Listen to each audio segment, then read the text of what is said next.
सरकार ऐसा कदम उठाने जा रही है जिसके पहले चरण की शुरुआत पिछले महीने की 1 तारीख को हो चुकी है।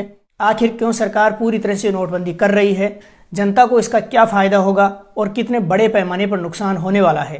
आरबीआई के मुताबिक रिटेल के लिए डिजिटल रूपी के पायलट प्रोजेक्ट के दौरान इसके डिस्ट्रीब्यूशन और इस्तेमाल की पूरी प्रक्रिया की टेस्टिंग होगी। आरबीआई ने कहा है कि पायलट प्रोजेक्ट में शामिल बैंकों के डिजिटल वॉलेट के माध्यम से इसका इस्तेमाल किया जा सकता है। ई रुपया बिना इंटरनेट के भी काम करेगा, जिसके कारण जिन क्षेत्रों में इंटरनेट की पहुंच नहीं है वहां पर भी ये सुविधा रहेगी। इसकी कीमत भी मौजूदा करेंसी के बराबर रहेगी। जल्द ही इसको पूरे देश में लागू कर दिया जाएगा। धीरे धीरे ये मुद्रा लोगों के लिए चलन में आ जाएगी। इस तरह से सरकार ने पूरी नोटबंदी की शुरुआत कर दी है। नमस्कार, मैं राम गोपाल जाट और आप देख रहे हैं सियासी भारत। आपको याद होगा साल 2016 का वह दिन जब रात को 8 बजे प्रधानमंत्री नरेंद्र मोदी ने टीवी पर आकर अचानक घोषणा कर दी थी कि आज रात 12 बजे से 1000 और 500 रुपए के सभी नोट बंद हो जाएंगे। इनको किसी भी काम में नहीं लिया जा सकेगा। उसके बाद देश ने अब तक की सबसे बड़ी आर्थिक त्रासदी का दौर देखा, जब घंटों लाइनों में लगकर लोगों ने अपने पुराने नोट बदलवाए थे। इस बात को पूरे 6 साल हो चुके हैं, लेकिन लोगों को भयानक परेशानी करने वाले उस समय के बारे में आज भी बातें करते हुए देखा जा सकता है। अधिकांश लोगों को आज दिन तक भी समझ में नहीं आया कि आखिर मोदी सरकार ने अचानक इतना बड़ा फैसला लेकर नोटबंदी क्यों की। आखिर क्या वजह थी कि करोड़ों की मात्रा में छपे हुए नोटों की अचानक रद्दी करनी पड़ी। आखिर क्या कारण था जो सरकार ने इतना बड़ा निर्णय लेकर देश को असमंजस की स्थिति में डाल दिया था। हालांकि सरकार का पक्ष रखने वाले लोगों का मानना है कि बड़े पैमाने पर 1000 और 500 रुपए के नोट लोगों ने काले धन के रूप में जमा कर रखे थे, जिनको बाहर निकालने के लिए ये फैसला लेना पड़ा था। देश में लोगों ने अपने पुराने सारे नोट बदलवाए, तब जाकर राहत की सांस ली। उस ऐतिहासिक नोटबंदी से तो केवल 2 प्रकार के नोटों को ही बंद किया गया था, लेकिन अब मोदी सरकार परमानेंट नोटबंदी करने जा रही है, यानी सभी तरह के नोट बंद कर दिए जाएंगे। सरकार ऐसा कदम उठाने जा रही है जिसके पहले चरण की शुरुआत पिछले महीने की 1 तारीख को हो चुकी है और उसके अगले चरण की शुरुआत 1 दिसंबर यानी गुरुवार से हो गई है। सरकार 3 चरणों में इस मिशन को अंजाम देने जा रही है। इसके बाद देश में सभी प्रकार के नोट पूरी तरह से बंद हो जाएंगे। आखिर क्यों सरकार पूरी तरह से नोटबंदी कर रही है, जनता को इसका क्या फायदा होगा और कितने बड़े पैमाने पर नुकसान होने वाला है। सवाल ये भी उठता है कि यदि नोट पूरी तरह से बंद हो जाएंगे तो फिर नागरिक लेन देन कैसे करेंगे, और क्या ये बात बिल्कुल सत्य है कि सरकार नोटबंदी करके देश चला सकती है। क्या होगा विकल्प और किस तरह लागू किया जाएगा इस पूरी नोटबंदी का निर्णय। आइए पूरी कहानी को समझने का प्रयास करते हैं। भारत सरकार के इस निर्णय के बाद आपकी केस साथ रखने की टेंशन दूर हो जाएगी। जब से डिजिटल ट्रांजैक्शन शुरू हुआ है, अधिकतर लोगों ने केस रखना वैसे ही काफ़ी हद तक बंद कर दिया है। जिन लोगों को भीम, यूपीआई, पेटीएम जैसे ऐप्स का इस्तेमाल नहीं करना आता है, आज की तारीख में वो लोग भी इन मोबाइल ऐप्स के माध्यम से डिजिटल ट्रांजैक्शन लेन देन कर रहे हैं। भारतीय रिजर्व बैंक ने 1 दिसंबर से रिटेल डिजिटल रूपी यानी आभासी रुपया लॉन्च करने का ऐलान कर दिया है, जो रिटेल डिजिटल करेंसी के लिए पहला पायलट प्रोजेक्ट है। आरबीआई के मुताबिक रिटेल के लिए डिजिटल रूपी के पायलट प्रोजेक्ट के दौरान इसके डिस्ट्रीब्यूशन और इस्तेमाल की पूरी प्रक्रिया की टेस्टिंग होगी। यह इस नोटबंदी या नई करेंसी का दूसरा चरण है। आरबीआई ने इस डिजिटल करेंसी को सेंट्रल बैंक डिजिटल करेंसी यानी सीबीडीसी नाम दिया है।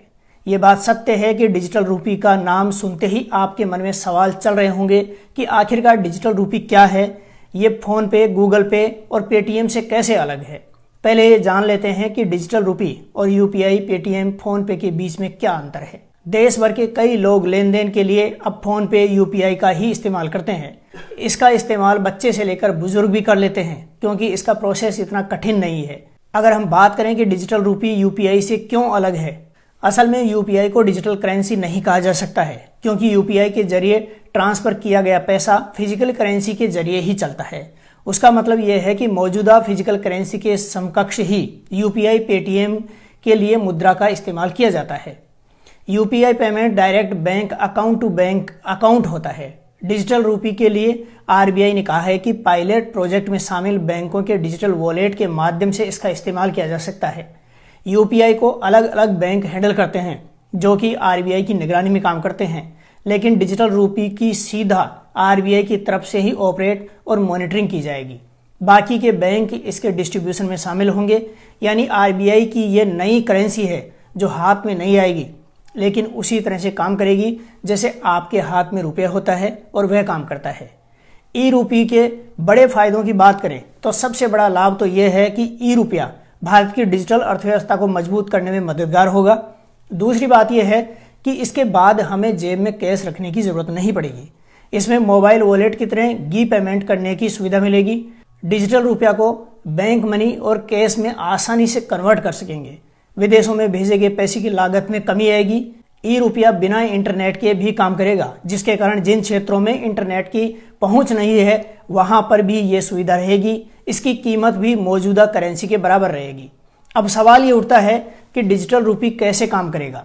दरअसल जैसे हम अपने बैंक अकाउंट में डिजिटल रूप से कैश देखते हैं, वॉलेट में अपना बैंक बैलेंस चेक करते हैं, कुछ ऐसे ही डिजिटल रूपी भी देख सकेंगे और रख सकेंगे। फर्क सिर्फ इतना है कि ये रुपया आपको जेब के बजाय आपके मोबाइल में देखना होगा। डिजिटल रूपी को दो तरह से लॉन्च किया जाएगा। पहला होलसेल ट्रांजैक्शन यानी बड़े ट्रांजैक्शन के लिए, जिसकी शुरुआत 1 नवंबर से हो चुकी है। इसको पहला चरण माना गया है। दूसरी लॉन्चिंग रिटेल में आम पब्लिक के लिए होगी, जिसे 1 दिसंबर से लॉन्च किया गया है। इसको दूसरा चरण कहा जा सकता है। सीबीडीसी ब्लॉकचेन टेक्नोलॉजी पर आधारित होगा। पेपर करेंसी की तरह इसका लीगल टेंडर होगा। आप जिसे पेमेंट करना चाहेंगे उसे इसमें पेमेंट कर सकेंगे और उसके अकाउंट में ये रुपया पहुंच जाएगा। दरअसल UPI payment direct bank account to bank account होता है। रिजर्व बैंक ने डिजिटल रुपये के लिए कहा है कि पायलट प्रोजेक्ट में शामिल बैंकों के डिजिटल वॉलेट के माध्यम से इसका इस्तेमाल किया जा सकेगा।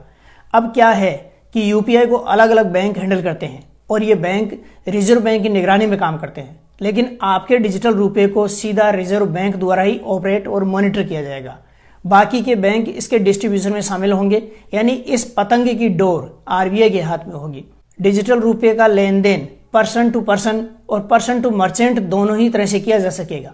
इसके अलावा अगर आपको किसी व्यापारी को पेमेंट करना है तो आप उसके पास मौजूदा क्यूआर कोड को स्कैन कर पेमेंट कर सकते हैं।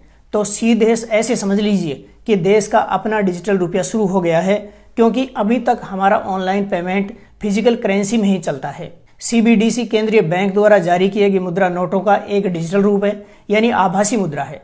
वित्त मंत्री निर्मला सीतारमण ने आम बजट में वित्त वर्ष 2022-23 से ब्लॉकचेन आधारित डिजिटल रुपया पेश करने का ऐलान किया था, जिसको अब लॉन्च कर दिया गया है।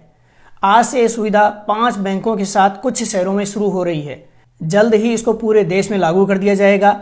धीरे धीरे ये मुद्रा लोगों के लिए चलन में आ जाएगी। इसके बाद लोग जेब में नोट रखना नहीं चाहेंगे।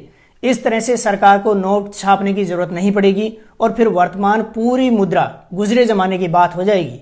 इस तरह से सरकार ने पूरी नोटबंदी की शुरुआत कर दी है।